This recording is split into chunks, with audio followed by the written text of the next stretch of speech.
Hello everyone. Today we are going to talk about CAT exams, how to prepare for CAT, or we can say preparation strategy for CAT, as well as I am interview experience with Ananya. Ananya is pursuing her MBA from IM Calcutta, so I think she is one of the best person to guide us about it. So welcome Ananya. Hello, sir. Thank you for having me here. So Ananya, could you please introduce yourself first? So my name is Ananya Srivastav. I am a fresher I've completed my engineering from NSIT in Information Technology, and I'm now pursuing my MBA from IIM Calcutta. So just to tell you, Ananya is one of the best person to tell you about the preparation strategy for CAT. So Ananya, could you please describe your score once of CAT? My CAT percentile was 98.88, and my individual section scores for VARC was 99.10. For LRDI, it was 99.35, and for QA, it was 90.7%. Ananya, when did you decide that you want to pursue MBA, even though you are BTech from one of the premium college? So when did you decide Yes. that you want to go for MBA? So I have always had an interest in science and technology, which basically made me pursue engineering as a course for my undergraduation. But while doing engineering, I actually realized that I didn't want to restrict myself in just the field of technology and software. And I actually wanted to learn more about the business side of things as well. So basically, engineering gave me the analytical and technical skills that I needed. And so now I'm pursuing MBA to get the business skills which will complement that knowledge. When did you start preparation itself?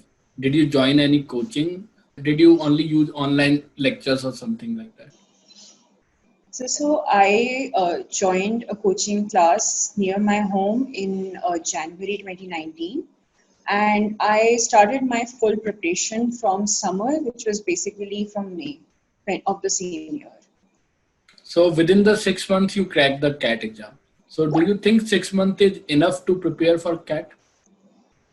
So I think it depends from person to person, and based on the initial level of where we are, it depends. Basically, giving a mock test before we actually start preparing is the best indicator of how much effort you need to put into the preparation itself. So while a lot of people think CAT is very easy, so it's not exactly very easy. It just needs a lot of consistency and hard work. So now that can be achieved in 6 months, or some people even take less time. But I think that just depends from person to person. You mentioned mock test before the CAT exam.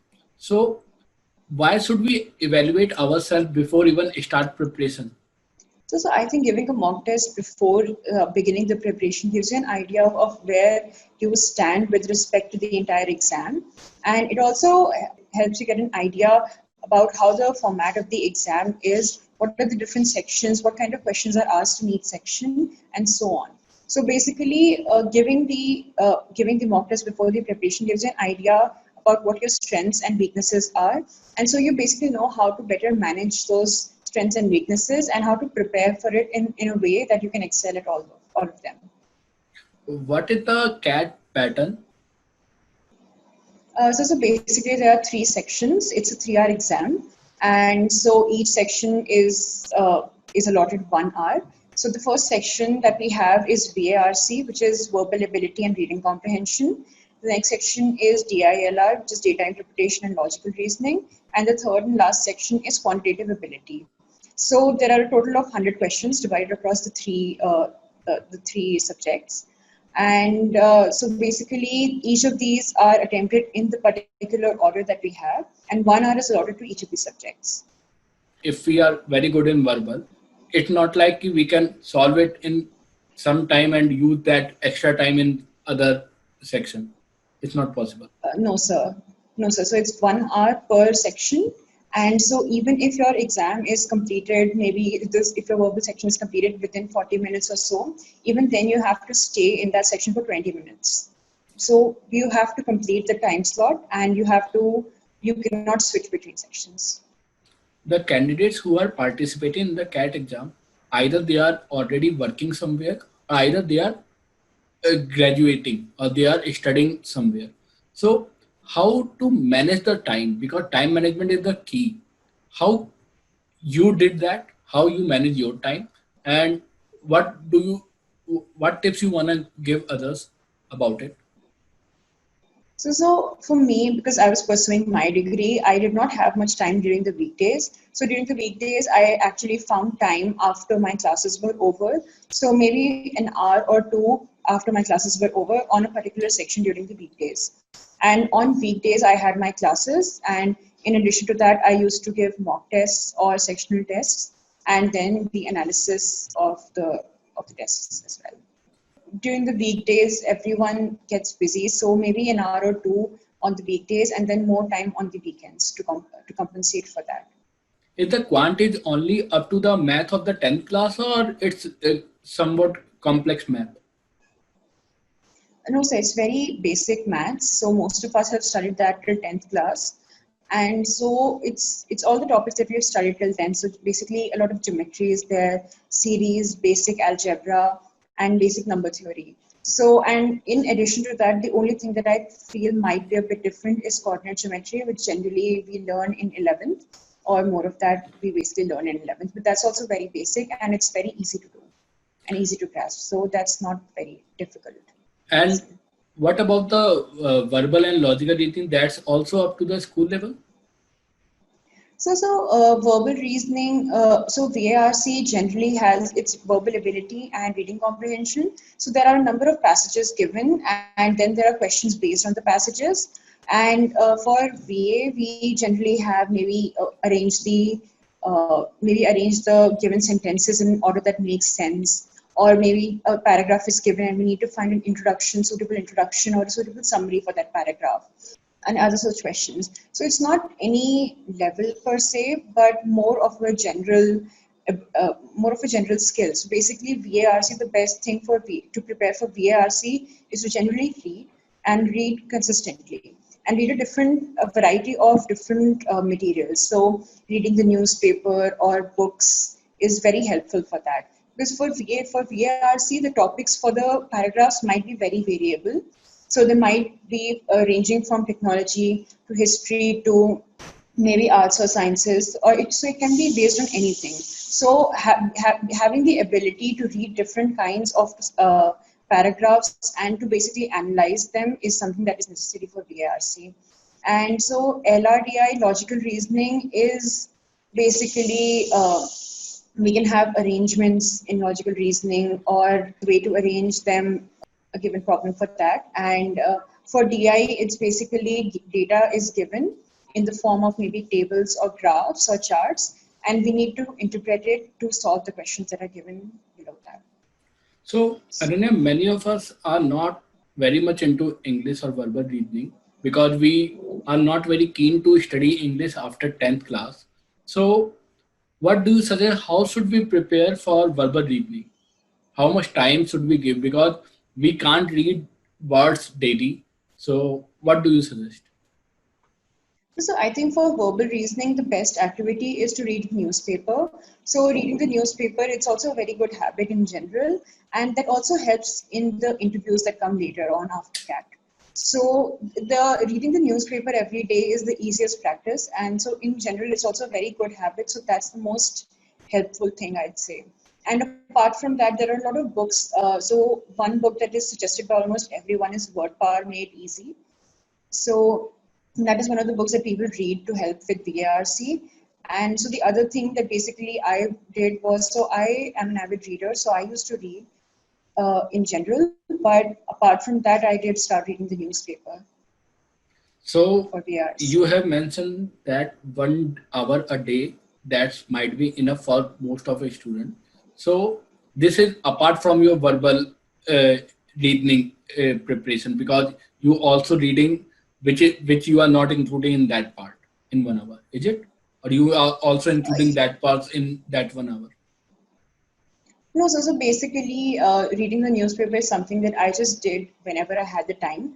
So reading just small articles, reading the editorials whenever I found the time in between the day. So reading the newspaper is something that people might just do at the start of the day. And so it's not it's I don't count it within the time for preparation that I give per day. So for that, for the specified time that I have, the 1 hour that I have, I used to give basically sectional tests or practice the reading comprehensions for VARC. And reading is apart from all this. We can also read while in metro, in buses, whenever we are free. We can read Yes, newspaper sir. or book, and World Power made it. Even we have mobile, so we can read any Yes, time, sir. anywhere. How many colleges you have applied for MBA after your CAT? So after CAT, I had a call from 3 colleges, and I gave the interview for them. So they were basically IIM Calcutta, Lucknow, and Indore. You are selected in the IIM Calcutta, so I will ask about it later. First, tell me about what do you learn from IIM Lucknow and IIM Indore interview experiences? Because if you are not success, so some people learn and some people get depressed. So how you faced that challenges? So I think the entire journey from CAT to the interviews was full of ups and downs. And I think that is true for pretty much everyone. So there have been bad mock tests and there have been good ones. So the only thing that helps is to be consistent and to be regular. So even if there are some small failures along the way, you have to get up and get back to the race. So for me, all my interviews were online, and so that was definitely a very different experience as compared to the original offline interviews that we have. So I am indoor, and so the one thing that I noticed in all the interviews was that there was a lot of focus given to my undergraduate subjects. Since I am a fresher, that was one thing that they focused a lot on. People with work ex are asked questions regarding that, and so basically, I had questions on my undergraduate, uh, general questions based on my resume or my interests and hobbies. And there were questions regarding the current affairs and what's going on in the world right now, and plus some other general extempore or different kinds of questions. So my IIM Indore interview was very nice, and I did convert that. And but my IIM Lucknow interview was, I suppose, it did not go that well. So it was obviously a bit sad, but I did realize that it's something that happens. And so it's normal for one interview to not go well, or maybe some interviews to not go well, but it's obviously better to learn from it. So I did realize my mistakes during the interview. So I think after the interview is over, you have to analyze what went right, what went wrong according to you. And so maybe so one thing that is very common in these interviews is that it might be a stress interview. The interviewer might create a situation which might be stressful for you. So the best thing to do is to not be stressed out by that. So afterwards, after the interview, you can obviously analyze how your behavior was during the interview, how was your body language, or maybe there were questions which you weren't able to solve. So it's obviously very good to analyze that and realize what the shortcomings were in the interview. So that's what I did after my Lucknow interview. And so my Calcutta interview was, it was before that, but so my Lucknow interview was the last one, but it definitely did give me a lot of pointers about what I might have done wrong. So what do you think?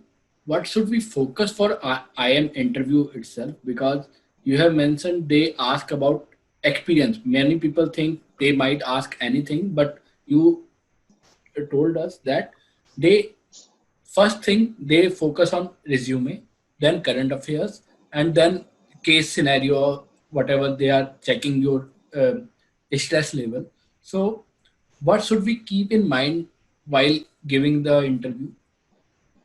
Resume, it's not a resume as such. They basically have a data form wherein they will ask for your details. So that's where they get the questions from. So basically, they might ask, so they generally might start from an introduction about yourself. And so in interviews, what I've noticed is that one question leads to another. So basically, they might start from something that you said in your introduction, and then it might move on to what you did in your undergraduate, and then all the questions are basically linked to each other. Some interviewers, so in Calcutta especially, they ask maths as well. So that's also very dependent on the interviewer and the panelists. So I wasn't asked any maths question, but there have been situations where people were asked maths questions as well. So it all depends on the panelists, and it's basically about what you say. So one question leads to another. So based on your answer, they might move on to the next question. can we lead interview according to us? Means can we prepare such a way that interviewer might go in that way only? Like as you have mentioned, one question lead to another. So is it possible to prepare in that way? So definitely there are a lot of people say that there are ways to lead the interview as well. But so I think for me, what worked was just knowing what I was saying. So whatever I said in the interview was something that I knew that if someone asked me about it, then I should be able to answer that as well. So if I'm talking about my undergraduation, then I need to know the subjects and what I studied in those subjects. And so what were the key takeaways from that? Or maybe if I have some kind of work experience and they're going to ask me what I did in the company or what was my contribution. So basically, that's the thing. That so if whenever I'm answering the question, I need to know that what I'm saying, and if someone asks me about that, then also I should know. But other than that, the interviews they might have a lot of questions that we don't know. So it's best to just stay calm in those situations and to answer just to the best of your abilities and not So be worried about the fact that you don't know the answer. if a candidate does not know any answer of particular question in the interview, how should he respond to that? Should he directly say, I am not aware of this topic? Or should he roam around the question itself, or which might lead him totally in wrong direction? And like it might be luck that he might give right answer. So what is your suggestion? So I think the best thing to do is to answer to the best of your abilities regarding the question. And if you can't even then get the answer, or then I think it's best to not waste your time as well as the interviewer's time, because only a limited amount of time is given to each candidate. So it's best to not waste that time and to rather move to something else which you might be able to answer. So don't waste your time for in the interview, but definitely don't leave it directly. Just try to give the answer as best as you can. And it might be a stress interview, it might be something to make you to test your ability to handle stress. So you should be very calm during that, answer whatever you can, and just move on if you cannot answer that. How was your IIM Calcutta interview? How many interview round were there? And how was the experience? What kind of question they IIM Calcutta specifically asked to you? So basically, in a general interview, so this time the situation was a little different because of COVID. So in a general interview, what happens is we basically have a written ability test first, and then there's one round of personal interview. So the written ability test is just we are given a topic and we have to write about it, and then the interviews take place. So this time the written ability test was cancelled because it wasn't possible to have that in an online scenario. And then there was the online interview. So for me, in my IIM Calcutta interview, I was asked to introduce myself, and there were a few questions asked based on my hobbies and my interests, which I had mentioned earlier. And then there were questions based on my undergraduate studies and my courses, and some questions based on current affairs. Thank you, Ananya. Thank you very much for your time and wish you very best for your career and your life in IIM and after that. Thank you so much, sir. I wish a good luck for all the candidates who are giving CAT this year. And also to please like, share, and subscribe for this channel, as it gives very good tutorials for things that you might need to know. Thank you, Ananya. Thank you, sir.